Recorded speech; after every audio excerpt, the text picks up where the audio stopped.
Hello everyone, welcome back to other new blog. तर सकाळची सुरुवात झाली. आता आम्ही चालू स्कूलला. विहारचं स्कूलचं टायमिंग झालं आहे. सिया सकाळी स्कूलला गेली आहे आणि ॲज युजल ती रडतच गेली आहे. पण तिने एक कंडिशन घातली की जर माझा ट्युशन आणि डान्स क्लास बंद केला तर मी स्कूलला जाणार. म्हटलं ठीक आहे, म्हणजे ॲटलिस्ट स्कूलला तर गेलाच पाहिजे. एक वेळ डान्स क्लास आपण नंतर परत लावू शकतो कधी पाहिजे तेव्हा. तर म्हटलं ठीक आहे, पण माझी पण कंडिशन मी घातली, जर तू हसत गेली तर मी बंद करणार. जर तू हसत नाही, रडतच गेली रोजच्यासारखं, तर मी परत ट्युशनला पाठवणार आणि डान्स क्लासला पण पाठवणार आहे ना. तर हे बाळ बघा आमचं कसं उठायला पण दमवत नाही, स्कूलला पण दमवत नाही. तसं सिया पण दमवत नाही, तिकडे दमवतच नव्हती, तुम्ही बघितलंच आहे. पण इथं कसं तिला त्या स्कूलमध्ये जायचं नाही आहे आणि इथं पण जायचं नाही, सांगलीला जायचं आहे. त्यामुळे तिचं जरा रडारडी चालू असते. पण तिला म्हटलंय तू जर हसत गेली तर मी तुला ट्युशनला नाही पाठवत आणि डान्स क्लासला पण नाही पाठवत.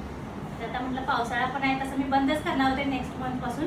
कारण पावसात खूप हाल होते, सोडायचं आणायचं, पत्क्याला एक घेऊन जायला लागते. आणि आता आमचा कॅमेरा पकडायला आईनी, कारण आता म्हटलं उशीर झाला तर स्टँड कुठं लावत बसायचं. मग आईनं सांगितलं पकडायला. तर चला आता बाय करूया, आपण आल्यावर भेटू. मग बाय.